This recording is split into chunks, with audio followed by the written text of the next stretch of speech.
আল্লাহ পাক তার প্রতি রহম করুন যে আমার এই কথাগুলোকে অন্যের কাছে পৌঁছে দেয়। নবীজির ভাষণ। এরপর নবীজি বলছেন, জেনে রাখো নিশ্চয়ই তোমাদের পরস্পরের, মুসলিমদের পরস্পরের সম্পদ, পরস্পরের রক্ত, পরস্পরের এই যে জান মাল ইজ্জত, এগুলো একে অপরের জন্য হারাম। মুসলিমদের পরস্পরের রক্ত, পরস্পরের ইজ্জত সম্মান একে অপরের জন্য হারাম, এর হানি করা একে অপরের জন্য হারাম। ঠিক যেমন আজকের এই দিন হারাম, এই শহর হারাম, এই মাস হারাম।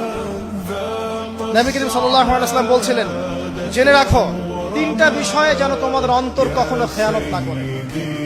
তিনটা বিষয়ে তোমাদের অন্তর যেন কখনো খেয়ানত না করে। এক, তোমরা যে কাজটাই করবা শুধু আল্লাহ পাকের সন্তুষ্টির জন্য করবে। তোমরা যে কাজই করবে শুধু আল্লাহর সন্তুষ্টির জন্য করবে। তোমাদের শাসক বর্গের কল্যাণ কামনা করবে।